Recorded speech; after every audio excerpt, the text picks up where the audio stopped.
기도하고 축복합니다. 또 인터넷으로 함께 하시는 여러분에게도 동일하게 환영하고 축복한다는 말씀을 드립니다. 오늘 이제 다니엘서 전반부 마지막 6장 얘기인데, 다니엘이 사자굴 속으로 들어가는 그 유명한 얘기입니다. 이거는 무슬림들도 다 아는 얘기입니다. 우리만 아는 것이 아니고.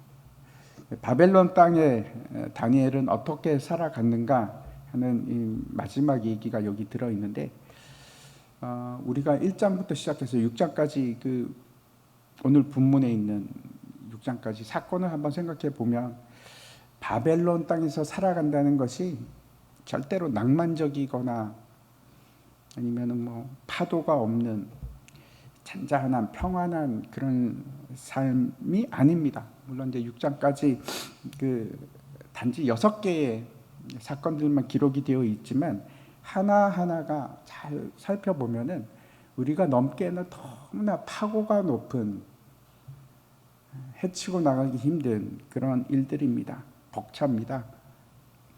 정말 지혜가 없이 그 높은 파고를 뚫고 나갈 수 있을까? 살아남을 수 있을까? 그런 생각을 합니다. 한번 생각해 보시기 바랍니다. 포로의 그 어린 나이에 포로의 신분으로 잡혀와서 처음 1장에 나오는 것처럼 마음을 정하고 결단해서 먹는 것을 거부하는 일이, 그게 과연 정말 가능한 일인가? 그 10대에 한참 먹을 나이 때 먹고 싶은 것도 많고 맛있는 것도 많을 텐데, 그렇게 산다는 것이 쉬운 일일까? 하루하루가 참기 힘든 고통의 나날이었을 겁니다. 그때 단지 며칠만 그렇게 한 게 아니고 그렇게 산 겁니다. 다니엘은 고통스러운 날들의 연속이었을 것이다 하는 생각이 듭니다. 왕의 앞에 나가서 꿈을 해석하는 일도 그렇습니다. 지혜 없이 어떻게 그 뜻을 해석할 수 있겠습니까? 해석하지 못하면 죽는데, 죽음이 눈앞에 있는데, 심지어는 자기 가장 친한 친구들이 풀무불 속에, 불 속에 던져지는 그 사건을 경험합니다. 남들의 일이 아닙니다. 그렇죠? 여러분 한번 생각해 보십시오. 여러분의 가장 친한 친구들이 신앙 때문에 불 속에 들어간다. 그런 끔찍한 일이 일어난다고 생각해 보시기 바랍니다. 그 심정이, 삶이 어떨까? 오늘 사건은 어쩌면 다니엘이 바벨론에서 살아가는 일에 대한 그 삶의 결론적인 전체를 다 얘기하는 그런 것이 아닌가, 그렇게 생각을 합니다. 우리가 이제 전체 본문을 다 읽지는 않았지만, 제가 이제 오늘은 전체 스토리와 함께 그 바벨론에서 살아간다는 것이 어떤 것인지 그 얘기를 드리려고 합니다. 그리고 다음 시간에는 제가 다니엘이 그래서 어떻게 했는가, 그의 삶이 어떠했는가를 최종적으로 제가 말씀을 드리고자 합니다. 다니엘은 우리가 보기에도 정말 흠이 없이 그렇게 산 사람입니다. 에스겔서에 보면 다니엘 얘기가 2번이나 나옵니다. 어떤 얘기를 하려고 하는가 하면, 다니엘이 얼마나 의인이었는가 3명을 언급을 합니다. 노아와 다니엘과 욥이라고 할지라도 자기들의 생명만 구할 것이지 그 자식들의 생명도 구하지 못하리라 라는 말씀을 에스겔이 하는데, 그때 예로 들었던 사람 중에 하나가 다니엘입니다. 정말 의인이라는 뜻입니다. 흠이 없이. 그런 사람인데 모든 사람의 인정을 받고 사랑을 받았는가? 흠이 없이 살아갔는데 그래서 모든 사람들이 그 다니엘을 기뻐하고 즐거워했는가? 아닙니다. 그렇지 않습니다. 시기하는 사람이 있었고 미워하는 사람들이 있었고 질투합니다. 그것도 한두 명이 아닙니다. 많은 사람들이. 우리나라 역사에도 그런 예들을 흔히 봅니다. 우리가 잘 알고 있는 성웅 이순신이라고 하는, 이순신도 우리가 보기에는 정말 괜찮은 사람인데 모함을 받지 않습니까? 사형 언도를 당할 뻔합니다. 시기와 질투 때문에 그렇게 많은 적들이 있었습니다. 왜 그럴까요? 세상이 그래서 의롭게 착하게 살면 반드시 진리는 승리한다. 그게 맞습니까? 그렇지가 않지 않습니까? 다시 한번 제가 말씀드립니다. 이 세상은 바른 곳, 진리가 통하는 곳, 그런 곳이 아닙니다. 왜곡된, 수많은 그런 왜곡된 것들이 존재하고 있고 진리가 승리할 수 있는 그런 곳이 아닙니다. 우리는 그렇게 배웁니다. 그렇죠? 진리는, 진실은 반드시 승리한다. 아닙니다. 그렇지 않습니다. 이 땅에서 그런 걸 우리가 기대할 수 없습니다. 바벨론 땅은 그런 것이 아닙니다. 왜 그렇습니까? 이 세상은 죄로 인해서 하나님의 시스템에서 벗어나서 죄 때문에 망가진 세상입니다. 제대로 작동하지 않는 세상입니다. 뿐만 아니고 공중 권세 잡은 자들이 통치하는 것입니다. 그걸 잊지 마십시오. 하나님의 진리가 빛을 발하고 그래서 이 땅에서 진리가 승리하고 아닙니다. 그렇지 않습니다. 하나님께서는 이 세상을 반드시 통치하십니다. 분명히 그렇습니다. 그런데 어떤 것들은 그냥 내버려 두십니다. 유기하십니다. 어느 때까지? 마지막 심판 때까지 그렇게 하십니다. 예수님 말씀하시기를 밭에 그 심기는 가라지 비유를 말씀하지 않았습니까? 하나님께서 뭐라고 하십니까? 그 주인 된 사람이 원수의 일에 대해서 그냥 두어라 그렇게 얘기합니다. 당시 로마 시대에는 그런 일이 진짜로 많이 있었다고 합니다. 아주 미운 원수가 있으면 밤에 몰래 가서 거기다 가라지를 뿌리는 겁니다. 그러면 그 가라지가 한번 뿌려지면 그 해 농사는 그냥 망치는 겁니다.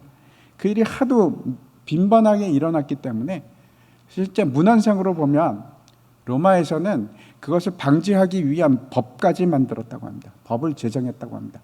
가라지를 못 뿌리게 하기 위해서. 아무튼 이 다니엘이 우리가 이 5장에서 앞에서 보았듯이 다니엘은 메네메네 데겔 우바르신 벽에 호공의 손이 나타나서 벽에 쓰는 그 글자들을 해석하고 어떻게 되는가 하면 나라의 셋째 가는 통치자가 됩니다. 그 상황이 이제 오늘 말씀까지 이어집니다. 나라가 바뀌었는데도 정권이 바뀌고 세상이 바뀌었습니다. 세상이 바뀌었는데 여전히 통치자로 존재합니다. 어떻게 된 일인지 제가 잠깐 말씀을 드리면 그 메네메네 데겔 우바르신이라는 글자가 나타난 그날 밤에 어떤 일이 있었는가? 그 메데 바사 연합군이 바벨론 성 안으로 들어옵니다. 어떻게 됐는가 하면 고레스가 그 공격을 하는데 유프라테스 물길을 바꿉니다. 물길을 바꿔가지고 성 안으로 들어가는 물길을 다른 곳으로 돌리는 겁니다. 그날 밤에 그 둑을 터뜨려서 물길을 밖으로 뺍니다. 그러면 어떻게 되겠습니까? 성 안으로 들어가는 물이 수위가 낮아지는 겁니다. 그래서 그 벽 밑으로, 성벽 밑으로 군사가 들어갑니다.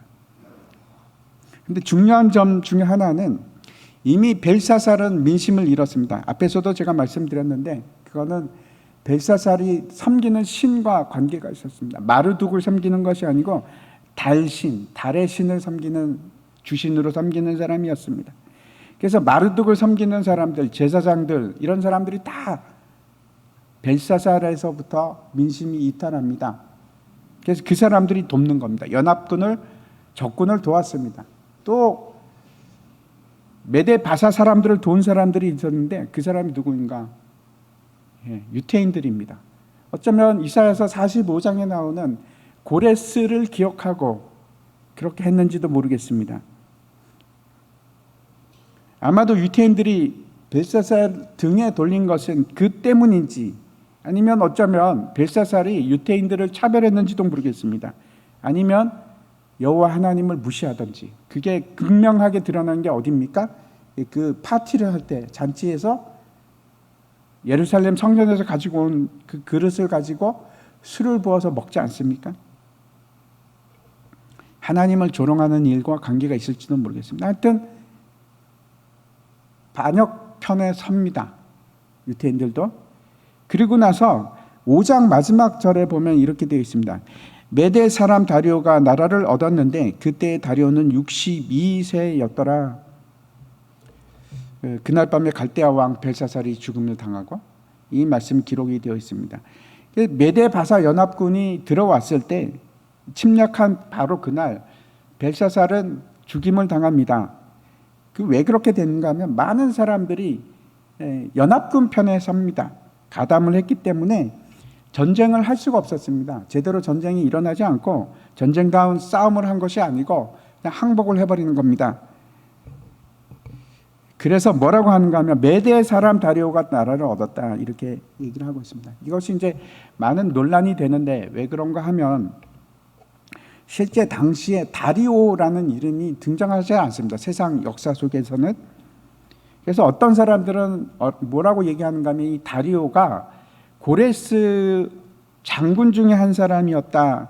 그 구바르라는 사람이 있었는데 그 사람 별칭이 다리오였을 것이다 라고 주장하는 사람도 있고, 또 어떤 사람들은 어떻게 얘기하는가 하면 이 사람이 바로 고레스다라고 얘기하는 사람도 있고, 어떤 사람들은 심지어 이렇게 얘기합니다. 이게 다리오 그 바사 페르시아의 세 번째 왕이었던 그 유명한 다리오다라고 얘기하는 사람들도 있습니다. 제가 지지하는 해설은 어떤 건가 하면 이 사람이 누군가, 그게 아니고 메대 왕 마지막 왕이었던 키악세레스 2세라는 사람이다 하는 것을 저는 지지합니다. 왜 그런가 하면 제가 이제 이란에 있을 때 그 페르시아 역사, 이란이 페르시아입니다. 페르시아 역사에 대해서 제가 볼 기회가 있었는데 고레스가 굉장히 똑똑한 사람입니다. 그래서 어떻게 하는가, 그 장인이 이 사람입니다. 이 키악세레스 2세라는 사람인데 이 사람이 메대의 왕입니다. 메대의 왕인데 자기 장인에게 그 평화적으로 전 나라를 물려받습니다. 굉장히 현명한 사람입니다. 그래서 메대 바사 연합군에 의해서 바벨론이 정복되었을 때 고레스가 자기가 통치했던 것이 아니고 연합군의 대표인 자기 장인, 그 장인에게 바벨론을 주었고, 그 사람의 나이가 당시에 62세 메대 왕 다리오다라고 생각을 합니다. 그렇게 여깁니다. 제가 왜 이 말씀을 드리는가 하면 1절, 오늘 본문 1절 말씀 때문에 그렇습니다. 1절에 보면은 이렇게 되어 있습니다. 다리오가 자기의 뜻대로 고관 120명을 세워 전국을 통치하게 하고 이렇게 되어 있습니다. 여기도 또 다리오가 나오는 겁니다. 제가 아직도 기억나는데 제가 이제 중학생 때 이 본문에 대해서 배우면서 어떻게 배웠는가 하면 5장에 나오는 다리오하고 6장에 나오는 다리오는 다른 사람이다 하는 얘기를 들었습니다. 다리오, 여기 나오는 다리오는 페르시아의 세 번째 왕인 다리오다 이렇게 제가 배웠습니다. 그런 얘기를 들었는데 아닌 것 같습니다. 저는 어떻게 생각하냐면 똑같은 사람이라고 생각합니다. 왜 그런가 하면 6장 마지막에 보면 이렇게 끝이 납니다. 이 다니엘이 다리오 왕의 시대와 여기서 끊어집니다. 그리고 바사 사람 고레스 왕의 시대에 형통하였더라. 그래서 이 다리오는 제가 앞에서 말씀드린 것처럼 키악세레스 2세 메대 마지막 왕 다리오를 얘기하는 것이 아닌가 이렇게 생각하는 겁니다. 여기 너무나 분명하게 구분이 되어 있기 때문에 그렇습니다.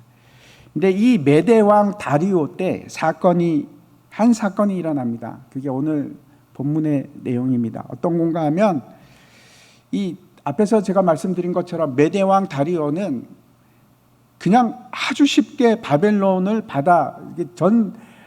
바벨론 제국을 그냥 자기 나라로 만든 겁니다. 큰 변화가 없습니다. 왕만 바뀐 겁니다. 왕이 바뀌었는데 다리오로 바뀌면서 그 전에 있던 시스템, 바벨론 제국의 시스템이 그대로 메대로 전달이 되는 겁니다. 다리오 왕에게 그냥 주어진 겁니다. 그래서 정권이 바뀌었음에도 불구하고 다니엘이 계속해서 통치자로 남아 있을 수가 있었던 겁니다. 그런데 그 일이 순탄하게 계속되지 않았습니다. 다리오 왕이 큰 제국을 이 바벨론을 그대로 이어받았는데 엄청나게 큰 제국입니다. 여기 보는 것처럼 120개의 자치구가 있습니다. 120개의 자치구가 있는데 그걸 통치하게 하는데 그 120개의 자치구를 통치하기 위해서 총리만 3사람을 듭니다. 근데 그 중에 하나가 다니엘인 겁니다. 아마 다니엘이 굉장히 일을 참 잘했던 것 같습니다. 여기 보면 명철하고 민첩하고 똑똑하고 너무 일을 잘하니까 처음에는 3사람이 이제 나눠서 그 큰 제국을 다스리게 합니다. 근데 다니엘이 너무 일을 잘하니까 어떻게 하는가 하면 다니엘에게 그 모든 나라의 통치하는 일을 지금 다 주려고 그러는 겁니다. 다리오 왕이 나이가 많아서. 3절에 한번 보시기 바랍니다. 3절 말씀 같이 한번 읽겠습니다. 시작. 다니엘은 마음이 민첩하여 총리들과 고관들 위에 뛰어남으로 왕이 그를 세워 전국을 다스리게 하고자 한지라. 당시 다리오는 이제 62세가 넘었고 이제 나이가 많은 사람입니다.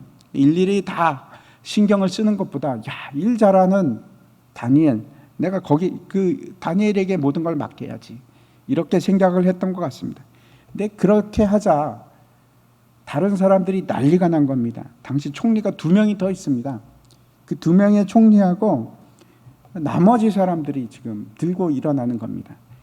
큰 나라를 다스리면 가장 큰 할 일이 뭘까요? 이 바벨론 제국을 통치할 때 어떤 일이 중요했을까요? 2가지입니다. 하나는 반역이 일어나지 않도록 막는 일입니다. 모반이 일어나지 않도록 통치하는 일입니다. 그게 큰 일입니다. 그래서 전체적으로 다 어루고 또 어떤 때는 강함을 보여주고 어떤 때는 은혜를 보여주고 그렇게 통치를 하는 것이 정치적인 기술입니다. 이걸 잘해야 되고, 그리고 2번째 굉장히 큰 일이 있습니다. 그게 뭔가 하면 세금을 걷는 일입니다. 세금을 너무 많이 걷으면 민심이 흉흉해질 것이고, 그렇다고 지방 정부들, 자치 정부들입니다. 다 자치를 합니다. 그게 이제 느헤미야 때도 보면 나오는데 다 자치구들입니다. 근데 그 자치구에 세금을 많이 안 걷으면 어떻게 될까요? 그 자치 정부가 강해집니다. 그 자치 정부가 강해지면 또 문제가 되는 겁니다. 그래서 적절하게 너무 작게 걷어도 안 되고 너무 많이 걷어도 안 되고 그런 일을 합니다. 이 2가지가 가장 큰 일인데 나머지 일들은 사실 이제 지방 정권에게 맡기면 되는 겁니다. 어쩌면 다른 총리를 맡았던 사람들이 그렇게 생각할 겁니다. 이게 뭐야? 다니엘의 모든 실권이 넘어가면, 다니엘이 다 다스리게 되면 지금까지는 내가 그 세금을 걷은 것 중에 많은 이익을 받는데 그 총리들이 그냥 다 중앙정부에 넘겼겠습니까? 그 사이에 또 수많은 관리들이 있는데 걷어서 자신의 이익을 충분히 남기고 나머지는 중앙정부에다 주고 부를 축적했는지도 모르겠습니다. 지금이야 뭐 세금이 다 전산화되어 있고 뭐 온라인으로 다 하고 그런 시대가 아니지 않습니까? 누가 알겠습니까? 이 사람들이 가운데서 농간을 부려도. 특별히 그런 통치자들이 엄청난 이익을 봤을 겁니다. 근데 그게 다 막혀버리는 겁니다. 그래서 다니엘이 이 전체 총리를 맡으면 안 됩니다. 그리고 이제 그렇게 하려고 하니까 근거를 대야 되니까 고발을 하고자 합니다. 다니엘은 이런 흠점이 있어서 맡기시면 안 됩니다. 그래서 고발을 하려고 흠을 찾는데, 고발할 근거를 찾는데 아무것도 없습니다. 성경에서 뭐라고 하는가 하면 아무 근거, 아무 허물도 찾지 못했다. 4절과 5절 말씀 한번 보겠습니다. 제가 한번 읽겠습니다. 이에 총리들과 고관들이 국사에 대하여 다니엘을 고발할 근거를 찾고자 하였으나 아무 근거, 아무 허물도 찾지 못하였으니 이는 그가 충성되어 아무 그릇됨도 없고 아무 허물도 없음이더라. 그들이 이르되 이 다니엘은 그 하나님의 율법에서 근거를 찾지 못하면 그를 고발할 수 없으리라 하고, 유일하게 다니엘의 흠이 뭔가? 그의 신앙입니다. 반대파들이 하는 말이 다니엘은 그 하나님의 율법에서 근거를 찾지 못하면 뭘 고발하겠느냐. 다니엘의 약점이 뭔가? 하나님께 충성하는 거였습니다. 그래서 법을 만듭니다. 어떤 법인가 하면 왕에게 가서 이런 법을 만듭시다. 법관들 여기 보니까 뭐 사람들 다 의견 다 수렴하고 법관들 다 얘기 듣고 그래서 법을 만들겠다는 겁니다. 그게 금령인데 지금부터 시작해갖고 30일간 한 달입니다. 한 달 동안 그 어떠한 신에게나 사람에게나 기도하거나 부탁하면 안 된다. 오로지 왕 외에는 불가능하게 금령을 만드십시오. 다리오 왕이 별 생각 없이 그래 그거 뭐 괜찮네. 나를 높이자는 건데 도장을 찍고 조서를 내립니다. 명령을 내립니다. 다니엘이 어떻게 하는지 10절 말씀 한번 보여주시기 바랍니다. 같이 읽겠습니다. 시작. 다니엘이 이 조서에 왕의 도장이 찍힌 것을 알고도 자기 집에 돌아가서는 윗방에 올라가 예루살렘으로 향한 창문을 열고 전에 하던 대로 하루 3번씩 무릎을 꿇고 기도하며 그의 하나님께 감사하였더라. 다니엘이 몰랐던 것이 아닙니다. 그 조서의 내용을 다 압니다. 실수 깜빡했네 이게 아닙니다. 공포된 것을 알매도 불구하고 자기 집에 올라가서 예루살렘을 향해서 창문을 엽니다. 그거 좀 닫고 하지. 뭘 자랑거리라고 그걸 열고 하나. 사람들이 못 보게 하면 좋았을 텐데 그렇게 하지 않습니다. 그냥 일상대로 그가 하던 습관 그대로 합니다. 하루에 3번씩 무릎을 꿇고 예루살렘을 향해서 기도합니다. 어떤 것에 충성한다는 것은 어떤 걸까요? 자기의 이익, 유익 같은 것을 구하지 않는 겁니다. 내가 저것을 통해서 무슨 이익을 보리라 이런 생각이 없습니다. 자기의 유익을 구하지 않는 게 충성입니다. 마지막 문장을 잊지 마시기 바랍니다. 뭐라고 합니까? 그가 했던 것은 하나님께 감사하는 일이었다고 기록하고 있습니다. 뭐가 감사할까요?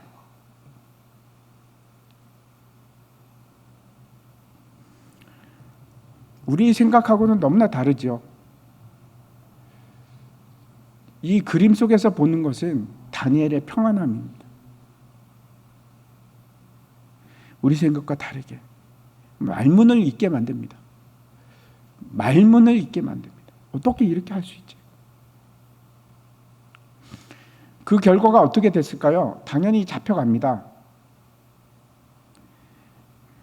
이 사람들이 굉장히 간사하게 어떻게 하는가 하면 이걸 보고 왕에게 먼저 가서 얘기를 합니다.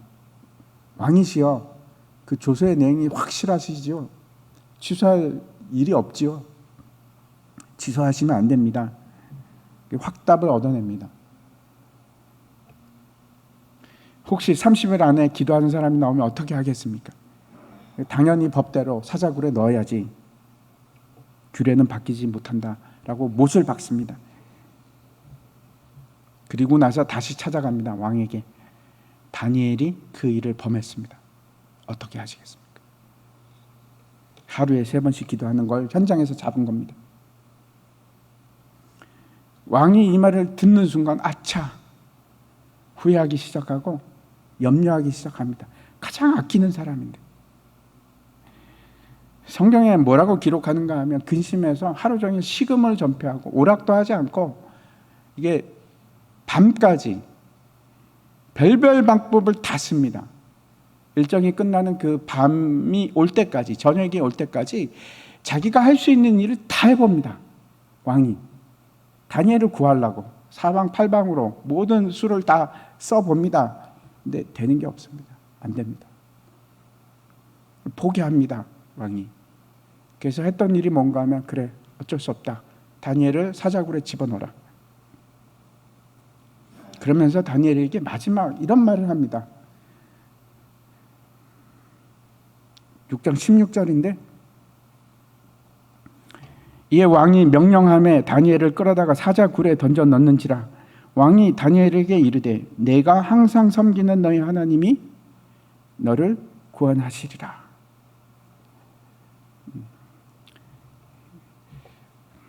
바벨론 제국을 다스리는 그 어마막강한 왕이 할 수 있는 일이 없습니다. 사람 목숨 하나를 건지질 못합니다. 한 사람의 목숨을 건지지 못합니다.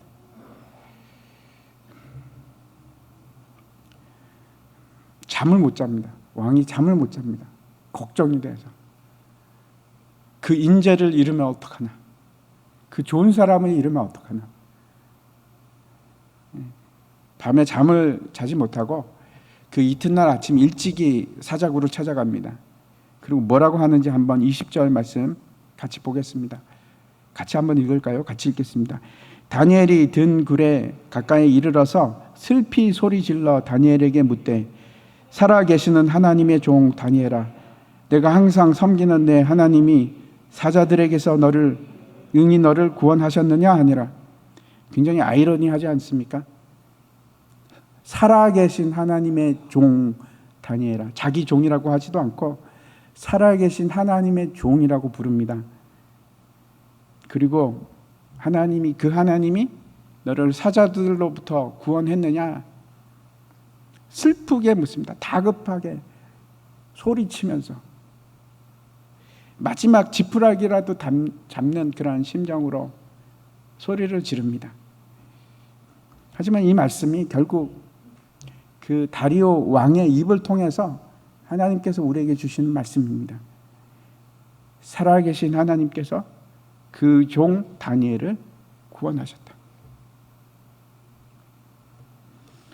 다니엘이 두 가지를 얘기합니다. 하나는 어떤 얘기인가 하면 첫 번째, 하나님께서 그의 천사를 나에게 보내셔서 나를 구원하셨습니다.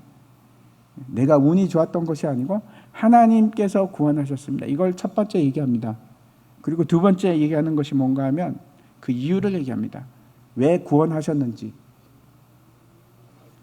나는 무죄하기 때문에 그렇습니다. 또 나는 왕에게 해를 끼치지 않았기 때문에 그렇습니다. 하고 얘기를 합니다. 23절에 굉장히 중요한 말씀을 합니다. 함께 보시기 바랍니다. 23절 말씀인데 같이 읽겠습니다. 시작. 왕이 심히 기뻐서 명하여 다니엘을 굴에서 올리라 하매 그들이 다니엘을 굴에서 올린즉 그의 몸이 조금도 상하지 아니하였으니 이는 그가 자기의 하나님을 믿음이었더라. 왕이 믿었다는 것이 아니고 상하지 않았던 이유에 대해서 이렇게 얘기하고 있습니다. 다니엘이 그의 하나님을 믿었기 때문이다.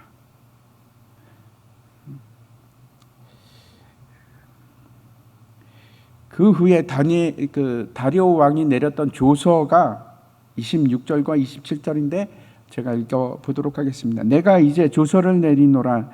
내 나라 관할 아래에 있는 사람들은 다 다니엘의 하나님 앞에서 떨며 두려워할지니 그는 살아계시는 하나님이시요 영원히 변하지 않으실 이시며 그의 나라는 멸망하지 아니할 것이요 그의 권세는 무궁할 것이며 그는 구원도 하시며 건져내기도 하시며 하늘에서든지 땅에서든지 이적과 기사를 행하시는 이로써 다니엘을 구원하여 사자의 입에서 벗어나게 하였음이라 하였더라.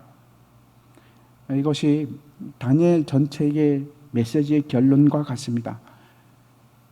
하나님은 살아계신 하나님이시고 변치 아니하시고 그의 나라는 멸망치 아니할 것이다. 그는 구원의 하나님이시다. 다리오의 입을 통해서 선포하십니다. 하나님께서. 이게 다니엘의 삶의 고통 속에서 나온 다니엘서의 결론입니다. 오늘 본문 사건을 통해서 우리가 유의해서 볼 필요가 있는 것들이 있습니다. 바벨론에서 우리는 어떻게 살아가야 하는가? 과연 이 땅에서 어떻게 할 것인가? 몇 가지 우리 앞에 놓여 있는 상황들이 있습니다. 제가 오늘 이 상황들이 어떤 것인지 그 말씀을 드리려고 합니다. 첫 번째입니다. 앞에서 말씀드린 것과 같이 우리가 진리 가운데 있고 심지어는 도덕적으로 무결점하다고 할지라도 세상은 절대로 우리 편이 아닙니다. 흔히 우리가 오해할 수 있는 상황입니다. 그렇게 배워왔으니까, 세상이 우리에게 그렇게 계속해서 얘기하니까. 아니요, 그렇지 않습니다. 우리가 깨끗하고 나만 바르면 그 누가 우리를 어떻게 하리요, 이렇게 생각할 수 있지만, 내가 도덕적이고 윤리적이면, 심지어는 그것이 다른 사람에게 어떻게 우리가 생각하냐면, 심지어는 그렇게 내가 도덕적으로 사는 것이 그 자체가 전도의 문도 열 수 있으리라고 착각을 합니다. 그렇지 않습니다. 세상이 그래서 우리를 인정해 주리라고 생각하십니까? 우리가 하나님의 진리를 가지고 있기 때문에? 그렇지가 않습니다. 세상은 절대로 우리 편이 아닙니다. 우리가 아무리 진리 편에 서 있다고 할지라도 오히려 그 진리 가운데 있다는 것이 우리에게는 가시밭길이 될 수가 있고, 그것이 바늘 방석이 될 수가 있습니다. 오히려 그 진리 가운데, 믿음 가운데 있는 것이 미움의 대상이 될 수가 있습니다. 다니엘은 다른 모든 날들에 있어서 편하게 살았을까요? 이 사건들 빼고는 진짜 괜찮게 평안하게 살았을까요? 아닙니다. 저는 그렇게 생각하지 않습니다. 매일매일의 삶이 이런 선택과 갈등 속에서 살아가는 겁니다. 바벨론을 산다는 것은 평안한 길이 아니고 언제나 좁은 문을 선택하는 길에 있습니다. 가시밭 길입니다. 십자가의 길을 따르는 겁니다. 좁은 문으로 가는 거, 편한 길로 가지 않고, 편한 길로 가는 것은 하나님의 백성하고는 상관이 없는 사람들입니다.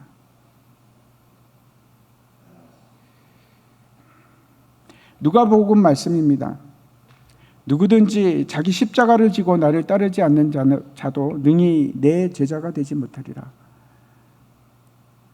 우리 굉장히 읽기가 쉽습니다. 내가 바르게 살고 내가 윤리적이고 도덕적이고 진리에 있으면 그 누가 나를 어떻게 하랴. 그렇게 가면 십자가의 길로 가는 것이 맞습니다. 좁고 험한 길입니다.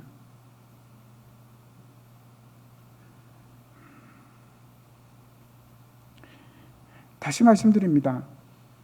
세상에 보는 시각이 여러분 달라지셔야 합니다. 당연히 그러리라. 당연히 그럴 수밖에 없다고 생각하십시오. 그게 세상의 상황입니다. 이게 첫 번째입니다. 두 번째, 오늘 본문을 통해서 우리에게 명확하게 말씀하고 있는 게 있습니다. 두 번째, 한 장 넘겨주십시오. 하나님 법과 세상 법의 충돌입니다. 그래서 늘 우리 안에 갈등이 있고 어려움이 있습니다. 대결 구도가 만들어집니다. 왜? 우리는 바벨론 땅에 살고 있기 때문에 그렇습니다. 하나님 나라에서 살아가는 것이 아니고 우리가 사는 이 삶 자체가 바벨론에서 살고 있기 때문에 그렇습니다. 이 구도가 떠나지 않습니다. 세상 법을 따를 것인가 아니면 하나님 법을 따를 것인가. 제가 이 본문을 보면서도 갈등이 참 많았습니다. 지금 상황과 맞물려서 생각지 않을 수가 없습니다. 제가 다시 말씀드리는데 이거는 보수가 되었든지 진보가 되었든지 그런 거하고는 전혀 상관이 없습니다. 많은 사람들이 그렇게 생각을 합니다. 그렇지 않습니다. 늘 세상의 정권은 바벨론화됩니다. 하나님 나라의 편에 서지 않습니다. 그게 미국이라도 예외가 없고 한국이라도 예가 다르지 않습니다. 늘 가는 방향은 동일합니다. 앞으로도 마찬가지입니다. 심하면 심해졌지 약해지지 않습니다. 제가 지금 저는 지금 정부가 잘못해서 어째서 그런 얘기를 하는 게 절대 아니라는 말씀을 드리는 겁니다. 그냥 바벨론이라는 자체가 그렇다는 겁니다. 지금 이제 우리나라에서 코로나 때문에 교회에 대해서 예배를 전면 금지시켰습니다. 저는 그렇다고 해서 나라가 잘못하고 나쁘다 이런 말은 그런 생각이 없습니다. 그렇지만 세상의 법과 하나님의 법이 있는데 제가 그 얘기를 드리는 겁니다. 이렇게 생각할 수 있습니다. 다른 단체는 지금 괜찮습니다. 성당에서 모여도 괜찮고 절에서 모임을 해도 상관없습니다. 근데 교회에서는 안 됩니다. 물론 교회에서 확진자가 많이 나와서 사랑제일교회 때문에 제가 말씀드렸다. 분명히 앞으로 제2의 사랑제일교회가 나올 거고 제3의 사랑교회가 나올 거고 그래서 교회는 계속해서 욕을 먹을 겁니다. 교회가 욕을 먹을 겁니다. 정권하고 상관이 없이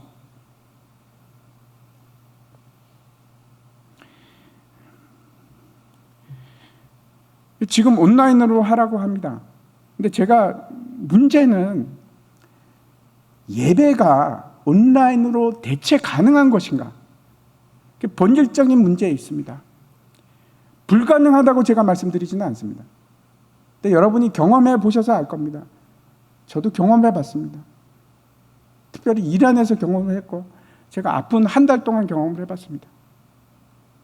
대체할 수 없습니다. 그냥 우리의 생각이 그렇습니다.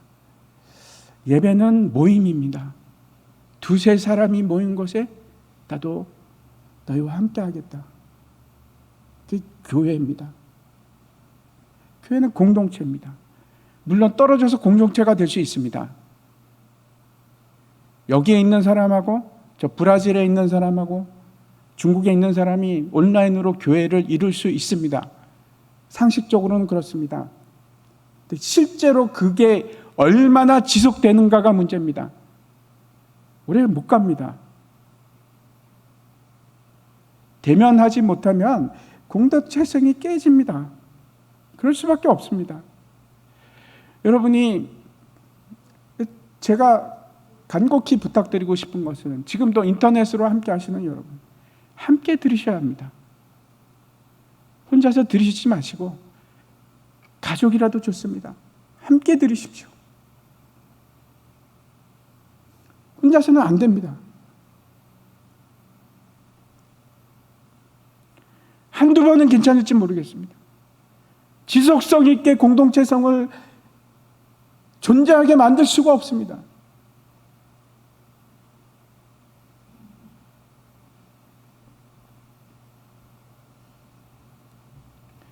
여러분도 잘 아실 겁니다. 혼자서 제대로 예배가 되던가요? 처음 한두 번 빼고. 누군가와 같이 하셔야 됩니다. 누군가와 같이 하셔야 됩니다. 인터넷으로 드리더라도 누군가와 같이 하셔야 됩니다.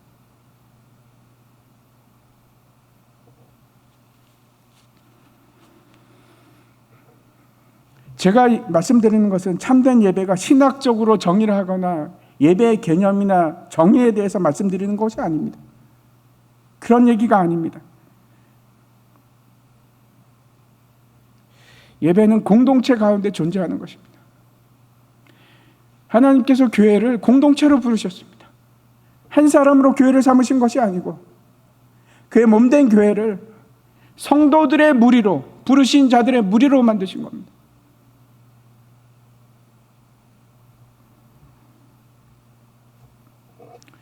그래서 성경은 모임을 피하는 자가 되지 말고 모이기에 힘쓰라 이렇게 말씀하고 있습니다.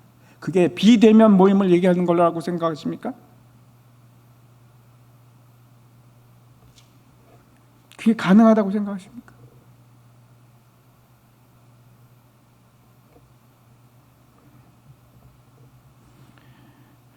그래서 저는 우리 교회의 문을 닫는 것은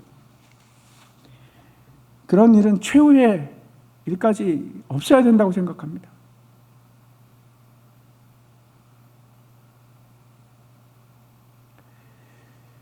근데 이 일이 법과 부딪힐 수 있습니다. 그러면 어떻게 하시겠습니까? 제가 다시 한번 말씀드립니다. 지금 정부를 탓하는 것이 전혀 아닙니다. 정부 입장에서는 그럴 수밖에 없습니다. 제가 이해합니다.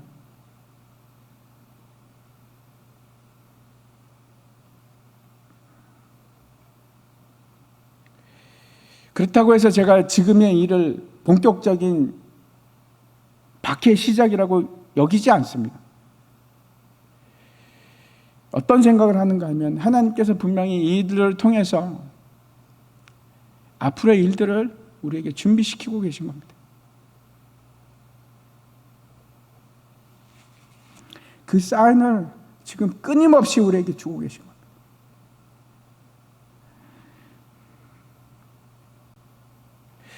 아무튼 그래서 저는 공지를 할 때도 예배는 여러분은 절대 참석하시면 안 됩니다라는 공지를 보낼 수가 없습니다. 교회 문은 열려 있어야 됩니다. 막을 수가 없습니다. 그래서는 안 된다고 생각합니다.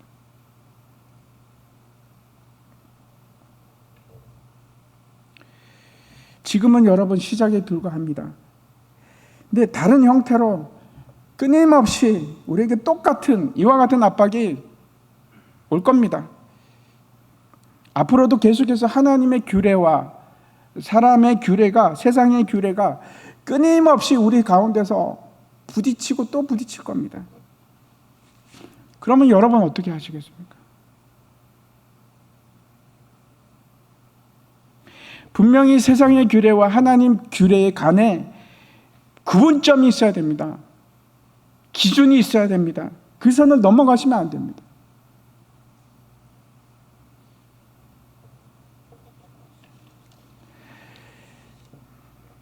제가 말씀드리는 것은 어떤 건가 하면 상식과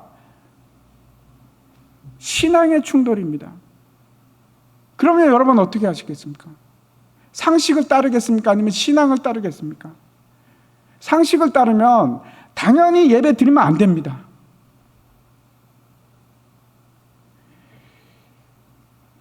예를 들어 세상이 그게 뭐 회사가 되었건 나라가 되었건 위험하니까 당분간 교회 가지 마. 그 예배 몇 번 안 드린다고 해서 뭐 어떻게 되나? 그러면 여러분 뭐라고 하시겠습니까? 그 기준점이 여러분에게는 어떤 겁니까?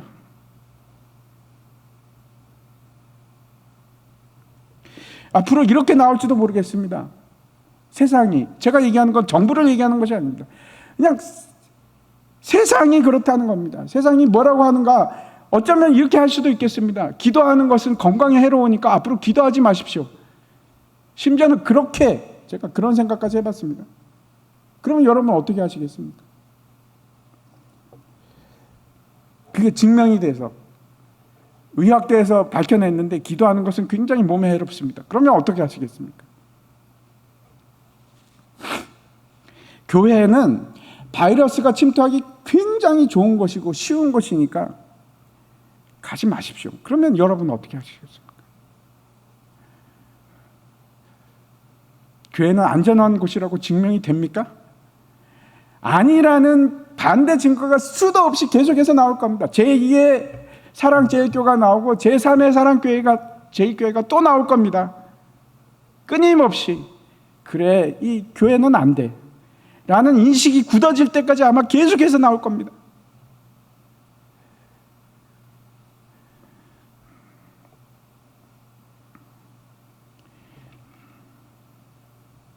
이란 같은 곳에서는 교회 가는 것이 불법화됐습니다.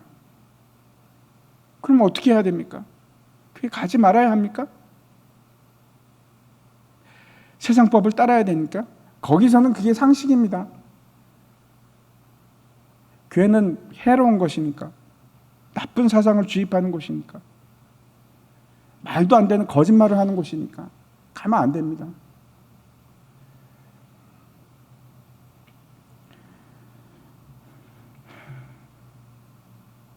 많은 이슬람 나라에서, 많은이 아니고 다입니다, 전도하는 것이 불법입니다.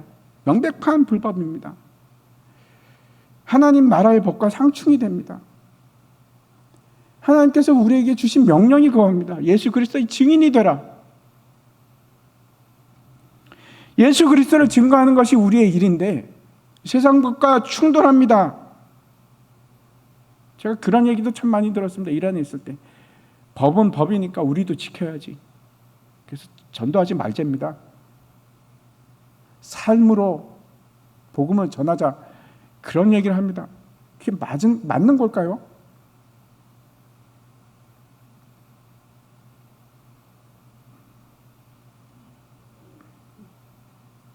기준이 있어야 돼요. 여기까지는 괜찮을지 몰라요. 여기서부터는 안 돼. 상식이 아닙니다. 신앙은 상식이 아닙니다. 믿음은 상식이 아닙니다. 세상 사람들이 뭐라고 하더라도 우리는 말씀대로 가는 겁니다. 세상에서 증명이 되더라도, 모든 사람이 다 아니라고 하더라도 말씀이 그러면 우리는 그걸로 가야 됩니다.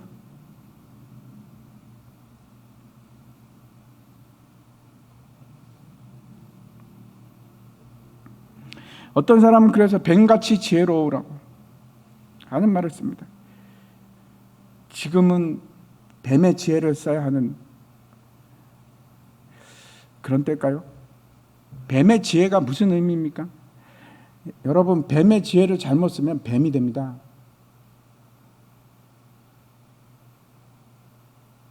제가 몇 번 말씀드렸지만 뱀의 지혜는 그런 게 아닙니다. 타협하라, 피하라, 그런 말이 아닙니다. 뱀이 피합니까?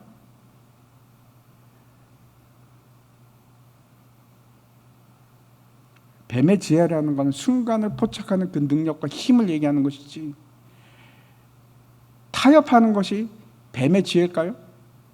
위기를 모면하는 것이 뱀의 지혜입니까?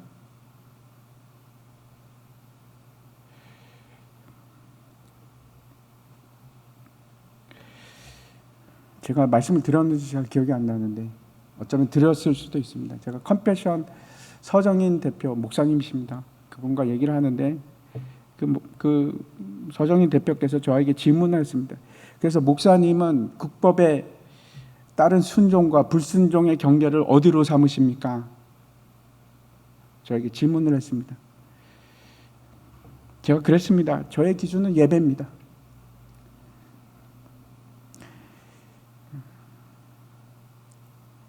교회에 예배를 드리지 못하게 하면 저는 순종할 수 없습니다. 다른 건 다 순종하겠습니다. 나라가 하라는 대로 합니다. 예배를 드리지 못하게 하면 저는 그거는 따를 수가 없습니다.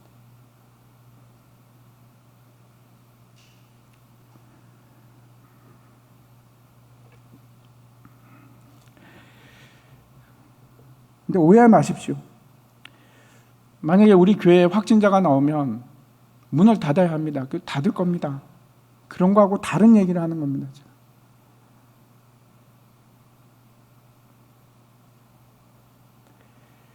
아마도 조만간 나올 것 같습니다. 뭐 안 나올 수가 없습니다. 지금 추세로 보면, 아까 우리 사역자들하고 같이 계산을 제가 해봤는데 한 12월 달쯤 되면 확률상 우리 교회도 나올 수밖에 없습니다.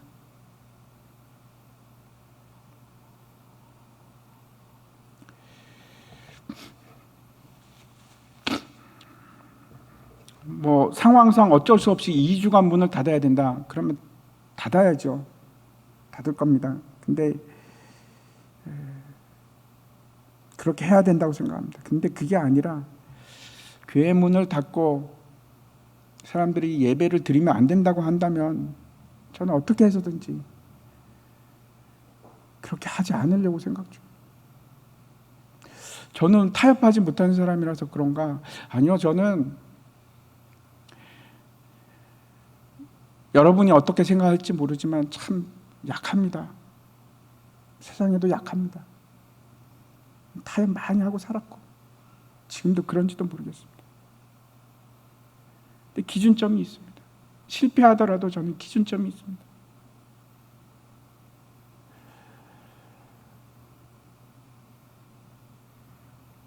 세 번째, 이 세상의 상황에 대해서 세 번째로 말씀을 드리겠습니다.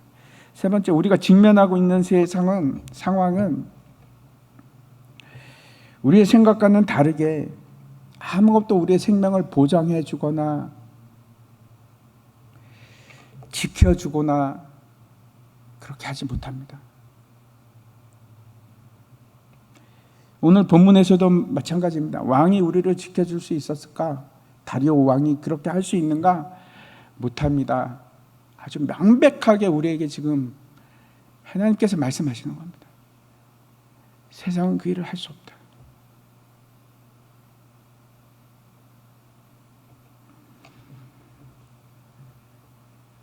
우리의 생명을 지켜줄 수 있는 것은 유일합니다. 하나님을 믿는 믿음입니다.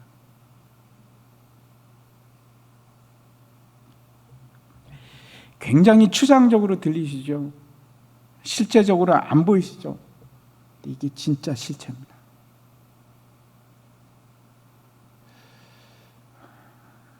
그것보다 강한 게 없습니다. 믿음보다 강한 것이 없습니다. 오직 의인은 믿음으로 말미암아 살리라.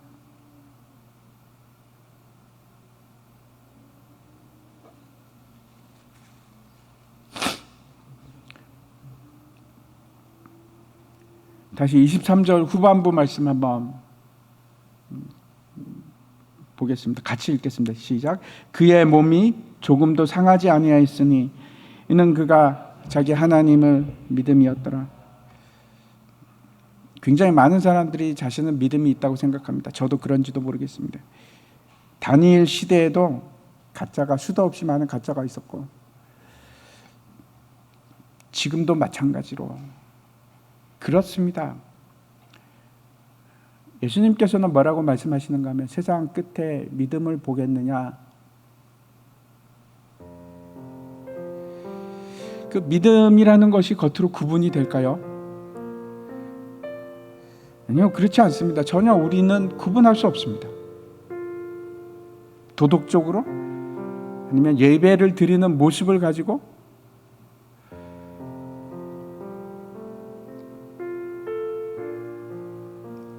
아니면 상식적이라든지 아니면 이해할 수 없다든지 뭐 이런 여러 가지 그런 걸로 측정이 가능할까요?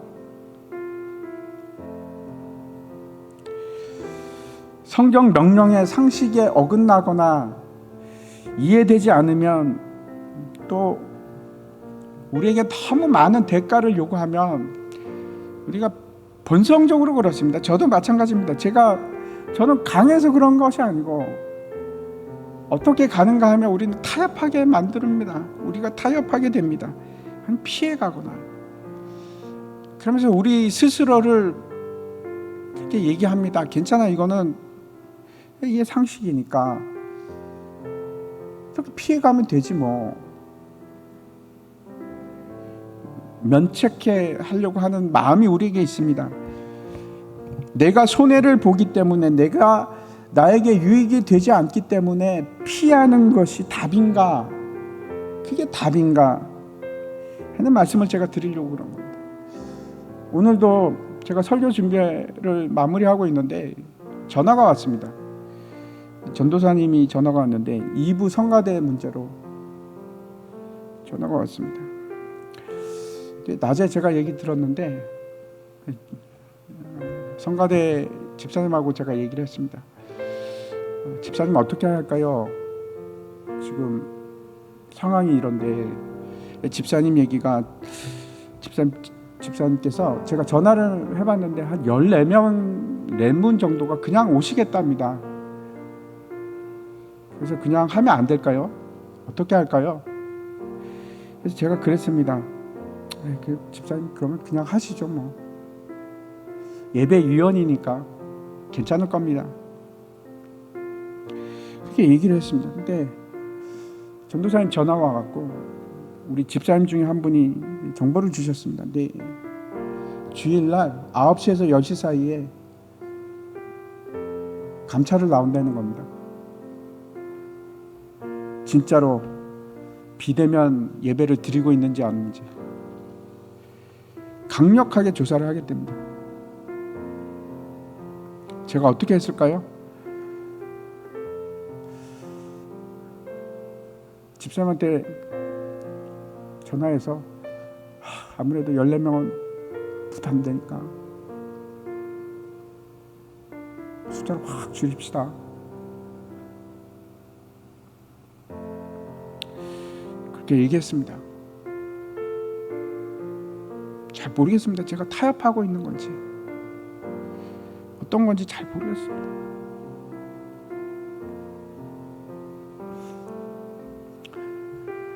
근데 그 일을 통해서 다른 사람마저도 몇 명이라도 전혀 예배를 드릴 수 없는 상황으로 갈까봐 그게 걱정이 됩니다. 그게 걱정이 됐습니다. 우리가 살고 있는 이 땅은 여러분 꽃이 피고 무지개가 뜨고 우리가 영원히 살아갈 그런 나라가 아닙니다. 바벨론 땅입니다. 쉽지 않습니다. 그래서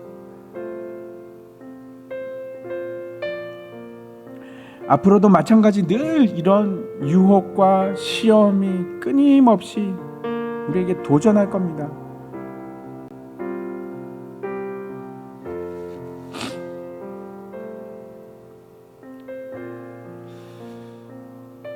이제는 여러분, 이제는 어느 때가 됐는가 하면 진짜 우리의 신앙과 우리의 믿음에 대해서 고민할 때가 됐습니다. 내 믿음은 진짜인가?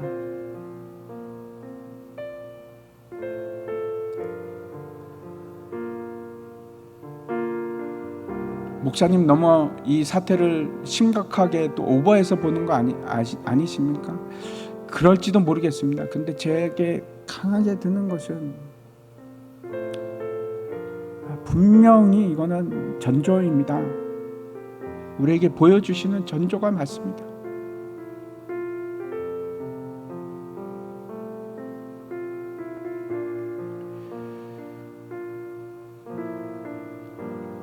한국은 자유민주주의 나라니까 자유가 있으니까 앞으로도 문제가 없을 거야. 그렇게 생각하지 마십시오. 저는 어떤 생각이 드는가 하면 저는 이 일을 계속 생각하고 있었습니다. 근데 제가 생각하는 것보다 훨씬 더 빨리 다가오고 있는 것을 느낍니다. 이게 분명히 본체는 아닙니다. 본체는 아닙니다. 근데 전조는 맞습니다.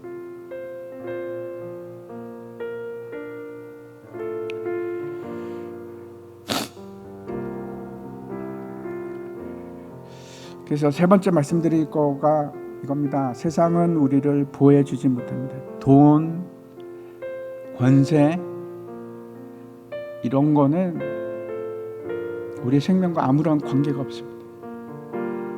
그걸로 구원받지 못합니다. 오직 의인은 믿음으로 말미암아 살리라.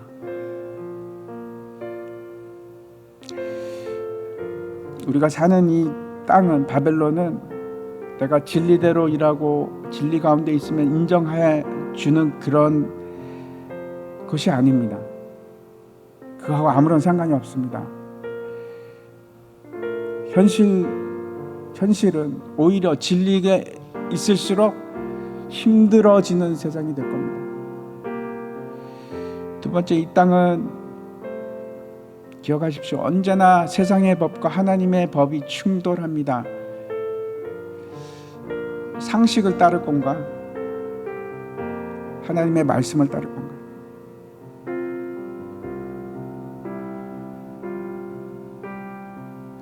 세 번째, 우리를 구원하실 분은 하나님밖에 없습니다. 그 기준은 믿음입니다. 같이 우리